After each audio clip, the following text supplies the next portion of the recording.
C5 app download ചെയ്യൂ. കാണൂ മുഴുവൻ എപ്പിസോഡുകളും സൗജന്യമായി.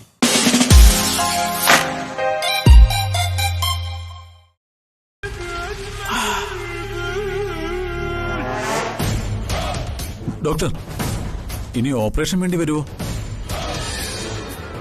ഞാൻ മരിച്ചുവോ ഡോക്ടർ? തനിക്കെന്താ ഭ്രാന്താണോ? ആത്മഹത്യ നാണമില്ലേ തനിക്ക്? താൻ എവിടത്തെ പോലീസാണോ? സാറിപ്പോ സസ്പെൻഷനില്ല. തന്നെ പോലുള്ളവർക്ക് സർവീസിൽ ഇല്ലാതിരിക്കുന്നതാ നല്ലത്. അതെ, മര്യാദയ്ക്ക് നടന്നോണം. റെസ്റ്റ് എടുക്കണം. ഇല്ലെങ്കിൽ സ്റ്റിച്ചിട്ട കയ്യിൽ ഇൻഫെക്ഷൻ ഉണ്ടാവും. Sorry doctor. ശരി, ഞാൻ ശ്രദ്ധിച്ചോളാം.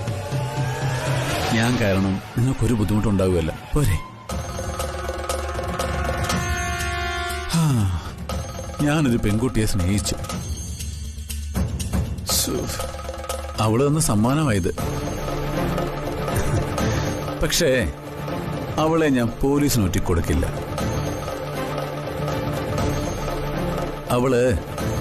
അവളിപ്പോ എന്റെ ഭാര്യയാ. ഇയാള് പറയുന്നത് നിങ്ങൾ കാര്യമാക്കണ്ട. വിവരം പോലീസിൽ അറിയിച്ചേക്കാം.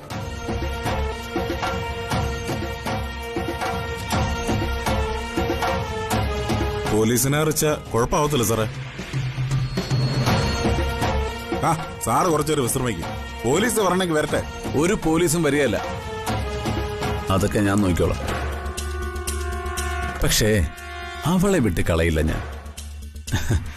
എവിടെ പോയാലും ഞാൻ അവളുടെ പിന്നാലെ തന്നെ ഉണ്ടാവും. അവളിപ്പോ എന്റെ ഭാര്യ. ഞാൻ താലി കെട്ടിയ എന്റെ ഭാര്യ.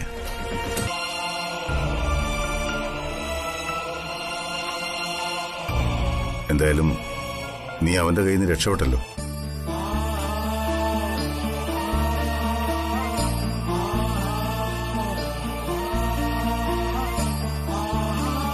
പാവം, ഇവളാകെ പേടിച്ചിരിക്കായിരുന്നു.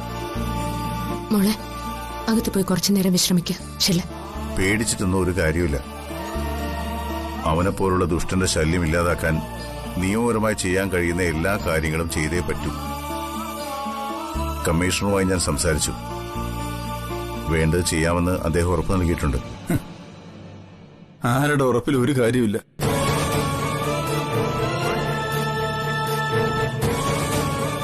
അവന്റെ ശല്യം തീരണമെങ്കിൽ അവൻ മരിക്കണം. അല്ലാതെ ഇതിനൊരവസാനം ഞാൻ കാണുന്നില്ല.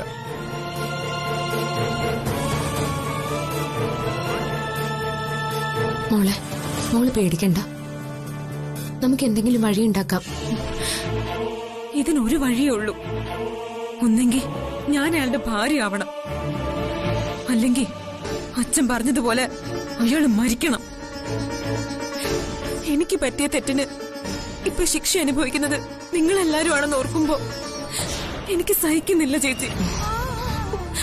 അച്ഛനും അമ്മയും ഏട്ടനും ചേച്ചിയും എല്ലാരും വേണ്ടെന്ന് വിലക്കിയിട്ടും ഞാൻ അവൻ പറഞ്ഞത് വിശ്വസിച്ചു. അതെന്റെ തെറ്റ്. എന്തായാലും ഒരു കാര്യം എനിക്ക് ഉറപ്പായി. ഇതുകൊണ്ടൊന്നും അവൻ അടങ്ങില്ല. അവൻ ഇനിയും വരും.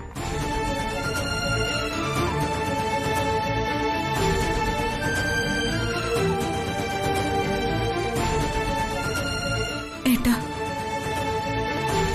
ഇതിലേക്ക് ഏട്ടനെ കൂടി വലിച്ചഴിക്കേണ്ടി വന്നതില് എനിക്ക് മാപ്പ് തരണം. ഇതൊന്നും ആരുടെയും തെറ്റല്ല. സ്നേഹിക്കുന്നതും തെറ്റല്ല.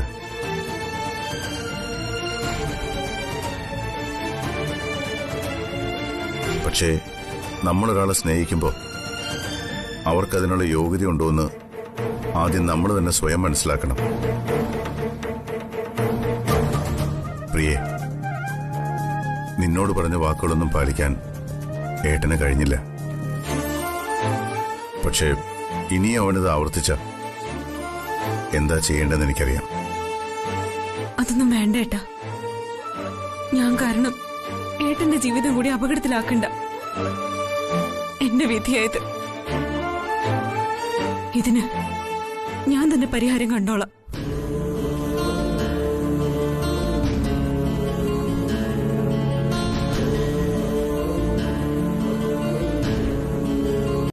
മാഡം, ഈ വീട്ടിൽ ശിവയോടല്ലാതെ മറ്റാരോടും എനിക്ക് സംസാരിക്കാനില്ല.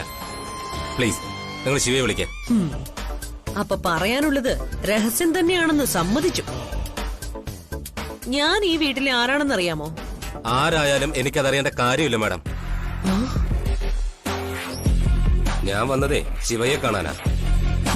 എന്റെ അനുവാദം ഇല്ലാതെ അത് നടക്കില്ല.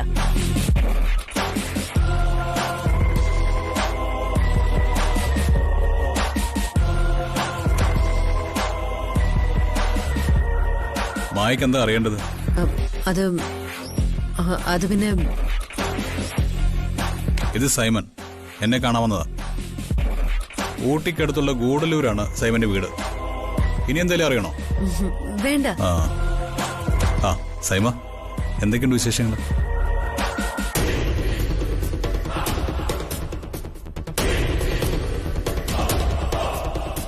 ചോദ്യങ്ങൾ ചോദിച്ചു വല്ലാതെ ബുദ്ധിമുട്ടിച്ചോ? കുറച്ച്. വാ അകത്ത് വാ. വേണ്ട ശിവ, നമുക്കങ്ങോട്ട് മാറി നിന്ന് സംസാരിക്കാം. വാ.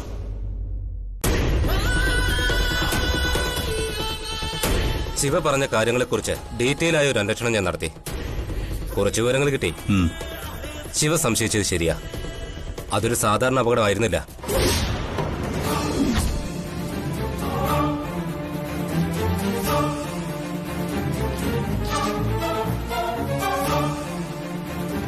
എല്ലാ ഡീറ്റെയിൽസ് ഇതിലുണ്ട്.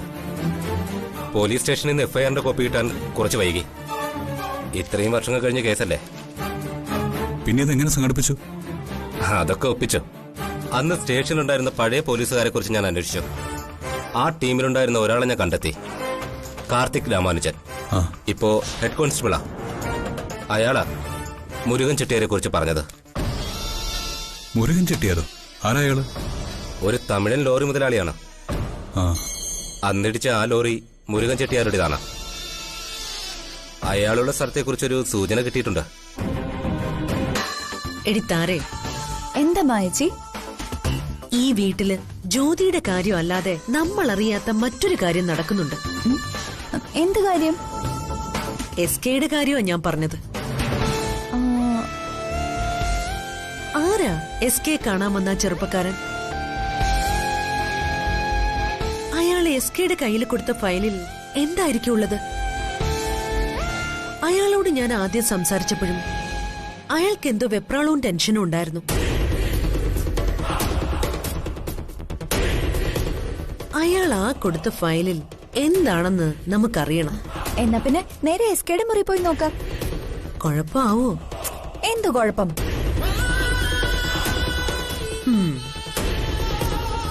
അവസരം വരട്ടെ, നമുക്കത് കണ്ടുപിടിച്ചേ പറ്റൂ. നമ്മൾ അറിയാതെ ഒരു കാര്യവും ഈ അമരാവതിയിൽ നടക്കാൻ പാടില്ല. അത് എസ്കെയുടെ കാര്യത്തിലായാലും ജ്യോതിയുടെ കാര്യത്തിലായാലും.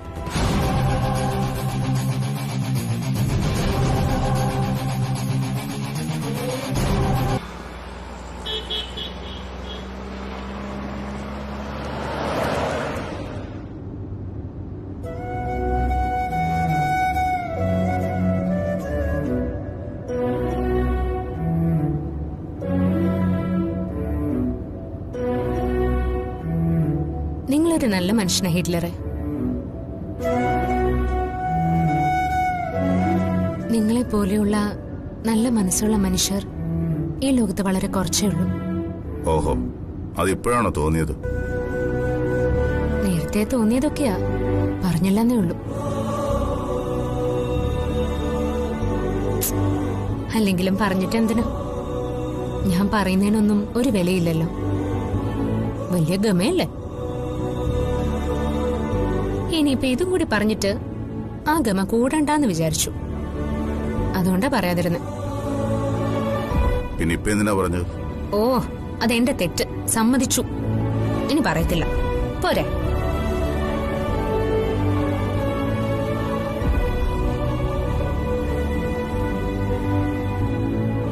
നീയും അത്ര മോശക്കാരിയായിട്ട് എനിക്ക് തോന്നിയിട്ടില്ല. കുറച്ച് മണ്ടത്തരങ്ങളും എടുത്തിയാട്ടങ്ങളും ഒഴിച്ചാൽ കുറച്ചൊക്കെ നന്മ നിന്റെ ഉള്ളിലുണ്ട്. എന്താ അടിച്ചിത്രേ? നീ വല്ലാത്ത ടെൻഷനിലാന്ന് തോന്നല്ലോ. അതിന് താരേച്ചിക്ക് എന്ത് വേണം? മനുഷ്യനിവിടെ ഭ്രാന്തി പിടിച്ചേക്കുമ്പോഴൊരു അന്വേഷണം. അതിന് നീ എന്തിനാ എന്നോട് ചാടിക്കടിക്കുന്നേ? ഞാൻ എന്ത് ചെയ്തു?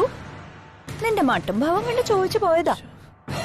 അല്ലാതെ ഞാൻ നിന്റെ ആങ്ങളെ ഹോസ്പിറ്റലിൽ നിന്ന് പോയ കാര്യം പറയാൻ വന്നതൊന്നും അല്ല. താരേച്ചി എന്താ പറഞ്ഞേ? നിന്റെ ആങ്ങള കയ്യിലെ മുറിവും വെച്ച് കെട്ടി ആശുപത്രിന്ന് പോയെന്ന്. അയാളുടെ ഒരു കാര്യം എനിക്ക് അറിയണ്ട, എന്നോട് പറയും വേണ്ട. നിന്നോടല്ലാതെ വേറെ ആരോടെ ഇത് പറയണ്ടേ? നീയല്ലേ അയാളുടെ ഒരേ ഒരു പെങ്ങള്. അപ്പൊ വിശേഷങ്ങളൊക്കെ നിന്നോട് വേണ്ട പറയാൻ? വേണ്ട, എനിക്ക് അയാളുടെ പാവത്തിന്റെ കഥ കേൾക്കണ്ട, മതിയായി. സത്യത്തിൽ അവിനാശിന് വല്ല മനോരോഗം ഉണ്ടോന്ന് എന്റെ സംശയം. കാണും, അല്ലാതെ ഇതുപോലത്തെ ഭ്രാന്ത് കാണിക്കില്ലല്ലോ. പക്ഷെ ആ ഭ്രാന്തിനകത്ത് ആർക്കൊക്കെ പങ്കുണ്ടെന്നുള്ളതാ എന്റെ സംശയം. അയാള് സ്വയം ഇതൊക്കെ ചെയ്യുന്നതാണെന്ന് വിശ്വസിക്കാൻ എനിക്ക് പറ്റുന്നില്ല. ഇങ്ങനൊന്നും ആയിരുന്നില്ല എന്റെ ഏട്ടൻ. നന്മയുള്ളവനായിരുന്നു, സ്നേഹമുള്ളവനായിരുന്നു. സൂര്യ ഏട്ടനും തമ്മിലുള്ള വിവാഹം എങ്ങനെ ഒരു പരാജയമായെന്ന് പോലും എനിക്കറിയില്ല. ഇന്നെന്റെ ഏട്ടൻ ഒരു ഭ്രാന്തനെ പോലെയാ പെരുമാറുന്നത്. സ്വന്തം കൂടെ പിറപ്പിനെ ഈ നിലയിൽ കാണേണ്ടി വരുന്ന എന്റെ സങ്കടം നിങ്ങൾക്കറിയില്ല താരേച്ചി. അതിന് നീ എന്തിനാ ഇത്രക്ക് ഇമോഷണൽ ആവുന്നേ? നിന്റെ ഏട്ടനെ മോഹിപ്പിച്ച വലയിൽ വീഴ്ത്തിയത് അവളല്ലേ, ആ ജ്യോതിയുടെ അനിയത്തി പ്രിയ. വെറുതെ അവളെ കുറ്റം പറയേണ്ട താരേച്ചി. അവളെ വലയിൽ വീഴ്ത്തിയത് എന്റെ ഏട്ടനാ, അല്ലാതെ വെറുതെ അവളെ കുറ്റം പറഞ്ഞിട്ട് കാര്യമില്ല. ഇയാൾക്ക് മുൻപ് വല്ല സൈക്കോളജിക്കൽ പ്രോബ്ലം ഉണ്ടായിട്ടുണ്ടോ? ഓ മതി താരേച്ചി, ഒന്ന് നിർത്ത്. എന്റെ തല വരയ്ക്കുന്നു. ദേവി ഇത് ഇവിടെ നിന്ന് പോകുന്നുണ്ടോ പ്ലീസ്? കുറച്ച് സമയം ഞാനൊന്ന് സമാധാനത്തോടെ ഇരുന്നോട്ടെ. ഇതുള്ള അതിന് ഞാനെന്ത് കഴിച്ചു?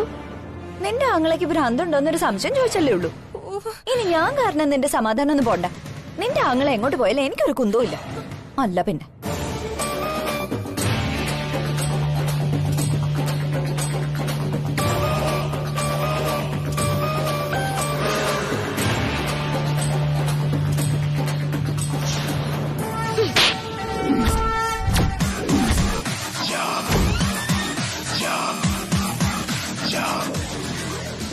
നീ എന്റെ അനിയത്തിയുടെ കഴുത്തിൽ താലി കിട്ടും അല്ലടാ പരമ നാറി.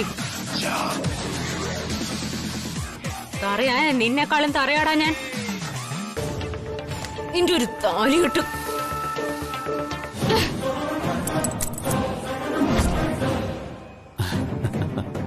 ഇനി ഇതുപോലെ എങ്ങാനും വന്നാലുണ്ടല്ലോ, നിന്റെ കൈ മാത്രമല്ല കഴുത്തും കണ്ടിക്കും ഞാൻ.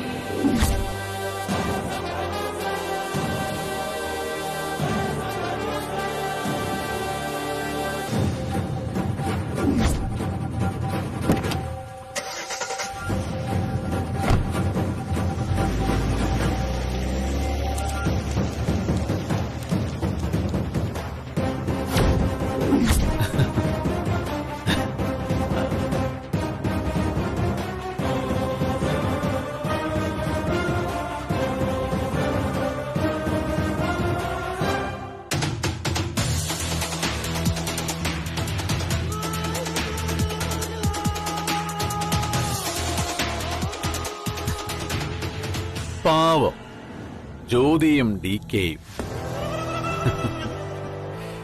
ഇതുകൊണ്ടൊന്നും എന്നെ തോപ്പിക്കാൻ നിങ്ങൾക്ക് പറ്റില്ല. നിങ്ങളിനി എന്നെ എന്തൊക്കെ ചെയ്താലും ഞാൻ നിങ്ങളുടെ പുറകെ തന്നെ വരും. സ്വച്ഛന്ത മൃത്യുവാ ഞാൻ. എന്റെ മരണം ഞാൻ തീരുമാനിക്കുന്ന സമയമായിരിക്കും DK. അതിനു മുൻപ് ഞാൻ വിചാരിച്ചതെല്ലാം ഞാൻ നടത്തിയിരിക്കും. ഇല്ലെങ്കിൽ സർവവും നശിപ്പിച്ച് നാശമാക്കിയിട്ടെ ഞാൻ മരിക്കൂ. സുപ്രിയ ചുമ്മാതല്ല വന്നവൻ എന്താന്ന് ചോദിച്ചിട്ട് പറയാഞ്ഞത്. ഒന്ന് തെളിച്ചു പറമായച്ചി. എടി ഇത് സുപ്രിയന്റെ മരണത്തിന്റെ കേസ് ഫയലാ. സുപ്രിയന്റെ കേസോ? ചുമ്മാതല്ല SK ഇങ്ങനെ ഊരു ചുറ്റാൻ നടക്കുന്ന. അല്ല മായച്ചി, പശുവും ചത്ത മൂരിലെ പുളിയും പോയി. വർഷങ്ങൾ ഇത്രയും കഴിഞ്ഞിട്ടും എസ് കെ എന്തിനാ ഇതിന്റെ പിന്നാലെ നടക്കുന്നേ? അതൊരു ആക്സിഡന്റ് ആയിരുന്നില്ലേ? അങ്ങനെയാ അന്ന് പറഞ്ഞു കേട്ടത്. പക്ഷേ ഇപ്പോ എസ് കെ ഇതിന് പിന്നാലെ ഇറങ്ങി തിരിക്കണമെങ്കിൽ എസ് കെക്ക് മറ്റെന്തെങ്കിലും ലക്ഷ്യം കാണും. എന്ത് ലക്ഷ്യം? എസ് കെയുടെ കൂടെയാണല്ലോ സുപ്രിയന്റെ അപകടത്തിൽപ്പെട്ടത്. അതെ, പക്ഷേ അതൊരു വെറും അപകടം മാത്രമാണെന്നാ എല്ലാവരും വിശ്വസിച്ചിരിക്കുന്നത്. എസ് കെ ഇപ്പൊ അതിന് പിന്നാലെ പോകണമെങ്കിൽ അത് വെറുതെ ആവില്ല. മായച്ചി എന്താ പറഞ്ഞു വരുന്നേ? അത് വെറും ഒരു അപകടം അല്ലെങ്കിലോ? മനഃപൂർവ്വം ഉണ്ടാക്കിയ ഒരു അപകടമാണെങ്കിലോ? എന്നുവെച്ചാ അന്നേ ആ അപകടത്തില് എല്ലാവർക്കും സംശയം ഉണ്ടായിരുന്നു. ബോഡി കിട്ടാത്തത് കൊണ്ട് അന്വേഷണം പിന്നെ കാര്യമായിട്ട് നടന്നില്ല. മരണാസന്നനായി എസ് കെ കിട്ടിയപ്പോ എല്ലാവരും എസ് കെയുടെ കൂടെ ആശുപത്രിയിലേക്ക് പോയി. ദിവസങ്ങളോളം എസ് കെ ബോധമില്ലാതെ ആശുപത്രിയിൽ കിടന്നു. സുപ്രിയന്റിയെ കുറിച്ചുള്ള അന്വേഷണം സാവധാനം അവസാനിക്കുകയും ചെയ്തു. തമിഴ്നാട് പോലീസ് ആയതുകൊണ്ട് ആർക്കും കൂടുതലൊന്നും അന്വേഷിക്കാനും പറ്റിയില്ല. ഒടുവില് ബോഡി കിട്ടിയില്ലെന്നും പറഞ്ഞ് അവര് കേസ് ക്ലോസ് ചെയ്തു. പൊന്നു പോലത്തെ വൈഫ് നിനക്ക് വന്നു, എന്നിട്ടും ആ വൈഫിനെ നീ അംഗീകരിച്ചോ? വൈഫായിട്ടൊരു പരിഗണന നീ അവർക്ക് കൊടുത്തോ? പിന്നെന്തിനാ ഞാൻ എവിടെയെങ്കിലും ജീവിക്കുന്നേ? ഞാൻ എനിക്ക് ഇഷ്ടമുള്ളിടത്തേക്ക് പോകും. അമ്മ അവൾ ഇവിടുന്ന് പോകാൻ തീരുമാനിച്ചത് എന്റെ കുറ്റം കൊണ്ടാണോ? പിന്നെ എന്റെ കുറ്റം കൊണ്ടാണോ? നിന്റെ കുറ്റം കൊണ്ട് തന്നെയാ അവളിവിടുന്ന് പോകുന്നത്. നീ തന്നെ ഉത്തരവാദി, നീ മാത്രം ഉത്തരവാദി. എടാ, ഐസ്ക്രീം പോലെ സ്വീറ്റായ ഒരു പെങ്കൊച്ച്, നീ അവളെ ഒരു വേസ്റ്റ് പാത്രം പോലെ വലിച്ചെറിഞ്ഞില്ലേ? അവളെ ഈ വീട് വിട്ട് പോകാൻ പോവുക. അവളെ വീടിന് വേണ്ടി ചെയ്ത നല്ല കാര്യങ്ങളെല്ലാം നീ മറന്നു. അവള് വന്നതിന് ശേഷമാണ് ഈ വീട് വീടായത്. അതിനു മുമ്പ് ഈ വീട്ടിൽ നമ്മളെല്ലാരും ഉണ്ടായിരുന്നു. പക്ഷെ നമുക്കൊന്നും ലൈഫില്ലായിരുന്നു. അവള് വന്നതിന് ശേഷമാ ഈ വീട്ടിലെ എല്ലാവർക്കും ഒരു ലൈഫ് ഉണ്ടായത്. നിന്റെ മുഖത്തൊരു സ്മൈൽ ഉണ്ടായത്. അവൾ എത്ര വട്ടം നിന്റെ ലൈഫ് സേവ് ചെയ്തു, നിന്റെ ജീവൻ രക്ഷിച്ചു. നിനക്കൊരു പനി വന്നപ്പോ അവള് നിന്നെ കെട്ടിപ്പിടിച്ച് കിടന്നിട്ട് ആ പനി അവള് ഏറ്റുവാങ്ങിച്ചു. അതാണ് വൈഫ്. ആ സ്നേഹത്തിന്റെ പേരാ വൈഫ്. അത് മനസ്സിലാകാതെ അവളെ പറഞ്ഞു വിടുന്ന ഈ വീട്ടിൽ ഞാൻ ഇനി ഒരു നിമിഷം പോലും നിൽക്കില്ല. അവളോട് ഈ വീട്ടിൽ നിന്ന് പോകാൻ ഞാൻ പറഞ്ഞിട്ടില്ല. അവൾക്ക് കൊടുത്ത വാക്ക് അത് ഞാൻ പാലിക്കും. എത്ര കാലം വേണമെങ്കിലും അവൾക്ക് ഈ വീട്ടിൽ ജീവിക്കാം. പക്ഷെ പോകാൻ അവൾ തീരുമാനിച്ച ഞാൻ അവളെ തടയില്ല. ആ തീരുമാനം അവളുടേതാ. ആ ഉത്തരവാദിത്വം അവൾക്ക് മാത്രമായിരിക്കും. നിനക്ക് അവളോട് പോകരുന്നൊന്ന് പറഞ്ഞുകൂടെ? ഓ, അങ്ങനെ പറഞ്ഞു പോയാ നിന്റെ അഭിമാനം അങ്ങ് കാശിക്ക് പോവുമല്ലോ.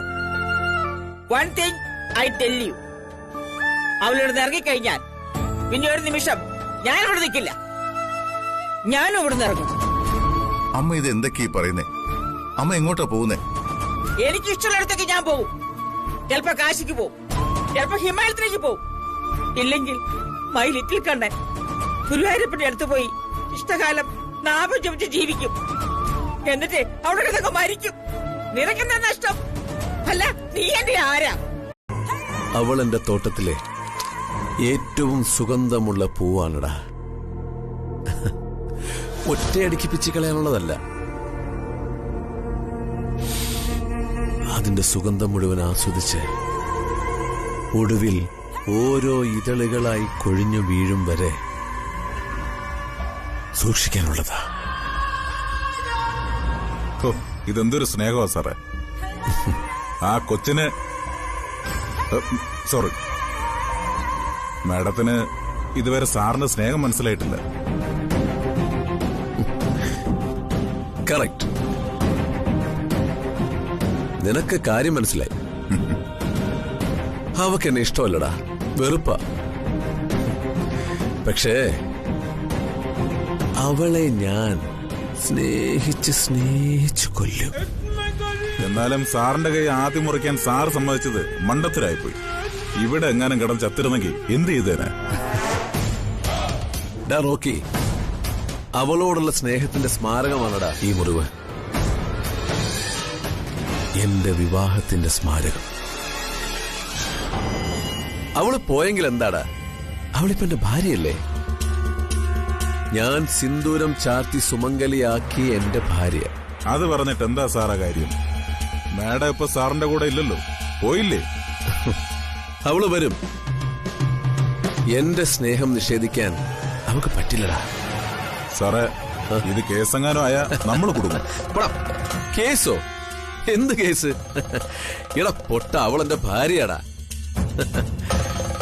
അവളുടെ മേളിൽ എനിക്കല്ലാതെ മറ്റാർക്കും ഒരു അധികാരമില്ല. എന്താ മായ, DK ജ്യോതിയും തമ്മിൽ ഇത്രയ്ക്ക് പൊരുത്തമില്ലാതാവാൻ? ഒന്നും പറയണ്ട മാഡം, രണ്ടുപേരും തമ്മില് വേർപിരിഞ്ഞ് അടങ്ങുന്ന വാശി. ഞങ്ങളൊക്കെ പറയാവുന്ന എന്റെ മാക്സിമം പറഞ്ഞു നോക്കി. എന്ത് ചെയ്യാനാ? അല്ല, ഒരുമിച്ച് പോവാൻ കഴിയില്ലെങ്കിൽ പിന്നെ വേർപിരിയുന്ന തന്നെയല്ലേ നല്ലത്. പെറ്റീഷനൊക്കെ തയ്യാറാക്കിയിട്ടുണ്ടല്ലോ അല്ലേ മാഡം? അതെന്റെ ജോലിയല്ലേ. പക്ഷേ ഒപ്പിടുന്നതിന് മുമ്പ് എനിക്ക് രണ്ടുപേരോടൊന്ന് സംസാരിക്കണം.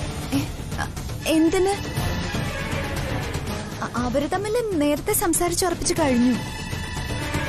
ഇനിയിപ്പോ ആര് സംസാരിച്ചാലും അവരതിന്ന് പിന്മാറുമെന്ന് എനിക്ക് തോന്നുന്നില്ല. സംസാരിച്ച മാഡത്തിന് സമയം പാഴാവേ ഉള്ളൂ. മായ, വേർപിരിയുന്നതിന് മുമ്പ് കോടതിയിൽ വ്യക്തമായ കാരണം കാണിക്കണം. സ്ത്രീധന പീഡനം, ഭർത്താവിന്റെ അവിഹിത ബന്ധം, ഭാര്യയുടെ കഴിവില്ലായ്മ, കുടുംബ വഴക്കുകൾ, ഇതിലേതാണ് വിവാഹബന്ധം വേർപിരിയാൻ കാരണമായതെന്ന് കോടതിയിൽ ബോധിപ്പിച്ചേ പറ്റൂ. വിവാഹമോചനം ഒരു ചെറിയ കാര്യമൊന്നുമല്ല. ഈശ്വര, ഇവരിത് സംസാരിച്ച് രണ്ടുപേരെയും കൂടെ ഒന്നിപ്പിക്കുവോ? മാഡം സംസാരിക്കുന്നതിൽ തെറ്റില്ല. എന്നാ അതുകൊണ്ട് എന്തെങ്കിലും പ്രയോജനം ഉണ്ടാവുമെന്ന് എനിക്ക് വിശ്വാസമില്ല. ഇരുവരും തമ്മില് അത്രയേറെ അകന്നു കഴിഞ്ഞു. ഓക്കെ, എന്തായാലും രണ്ടുപേരും വിളിക്ക്. താരെ, ചെന്ന് ജ്യോതി വിളിക്ക്. മാഡം വരൂ, അകത്തേക്കിരിക്കാം. ജ്യോതി, താഴെ വക്കീല് വിളിക്കുന്നുണ്ട്.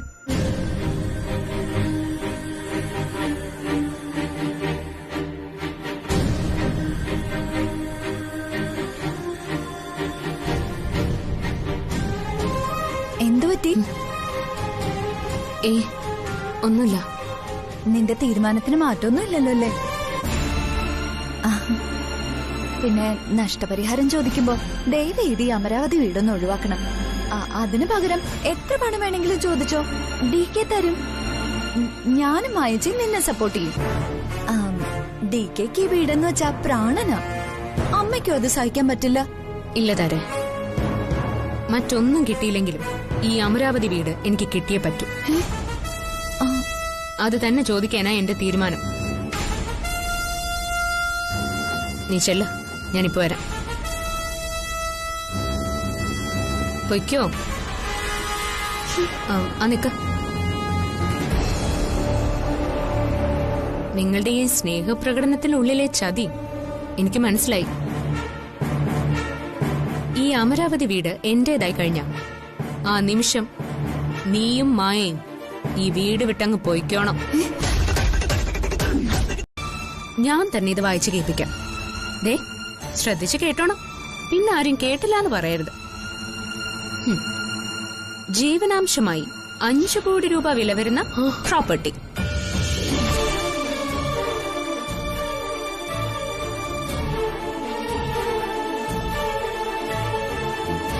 പിന്നെ പുറത്തു കിടക്കുന്ന ബെൻസ് കാർ.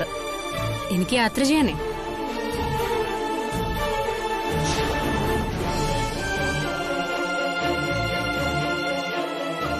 നീ ചോദിച്ച മറ്റു 2 കാര്യങ്ങൾ എനിക്ക് നൽകാനാവില്ല. DK റെസ്റ്റോറന്റും ഈ വീടും. അതിന് രണ്ടിനും ചില നിയമ തടസ്സങ്ങളുണ്ട്.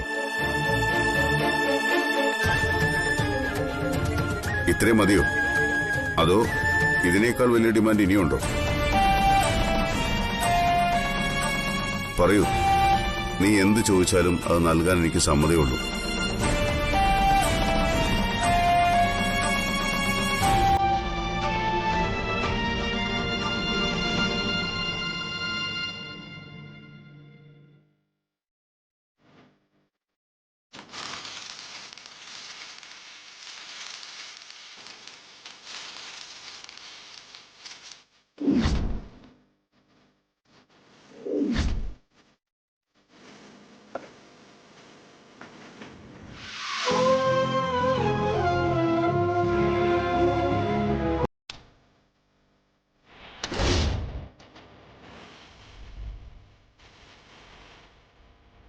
എനിക്ക് നിങ്ങളുടെ ഒരു നയ പൈസ പോലും ആവശ്യമില്ല ഹിറ്റ്ലറെ.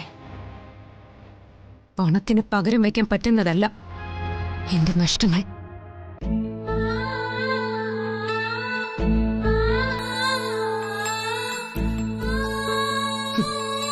$5 കോടി വിലയുള്ള പ്രോപ്പർട്ടി, ബെൻസ് കാർ, എന്റെ അഭിമാനത്തിന് വിലയിടാൻ ഇതൊന്നും പോരെ ഹിറ്റ്ലറെ. ജ്യോതി, നിങ്ങൾ ഈ കാണിക്കുന്നത് മണ്ടത്തരമാണ്. 5 കോടി രൂപയെന്ന് പറയുന്നത് നിങ്ങളെപ്പോലൊരു പെൺകുട്ടിക്ക് സ്വപ്നം കാണാൻ പോലും കഴിയാത്ത തുകയാണ്. എനിക്കറിയാം വക്കീലേ, പക്ഷെ എനിക്ക് ഈ ഹിറ്റ്ലറിന്റെ ഒരു നയാ പൈസ പോലും നഷ്ടപരിഹാരം ആവശ്യമില്ലാന്ന്. എത്രയും പെട്ടെന്ന് എനിക്ക് ഡിവോഴ്സ് ഒന്ന് വാങ്ങിച്ചു തന്നാ മതി.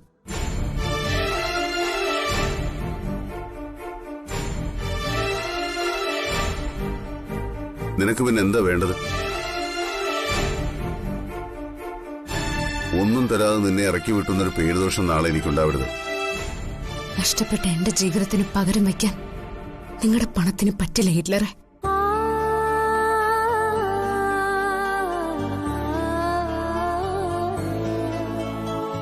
ഈ വീടിനുള്ളിൽ തകർന്നു പോയതേ എന്റെ സ്വപ്നങ്ങളാ.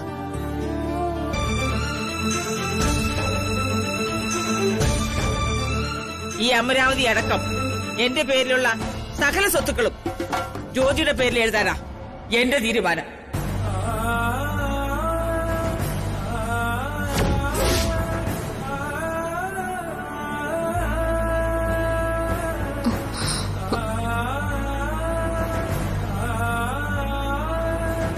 ബേട്ടി, നീ ഇത് വാങ്ങണം.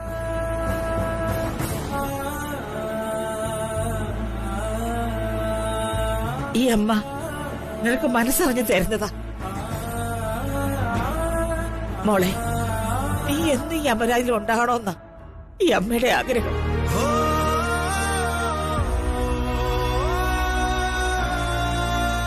നഷ്ടപ്പെട്ട നിന്റെ ലൈഫിന് ഇതിനൊന്നും പരിഹാരമാവില്ലെന്ന് അമ്മയ്ക്കറിയാം. എന്നാലും മോളത് സ്വീകരിക്കണം.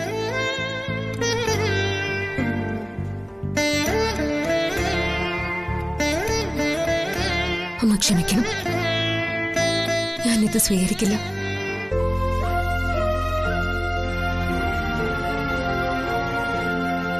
ഒന്നുമില്ലാതെ വന്നവളാ ഞാൻ. തിരിച്ചൊന്നും കൊണ്ടുപോവാതെ തന്നെ എനിക്ക് മടങ്ങണം.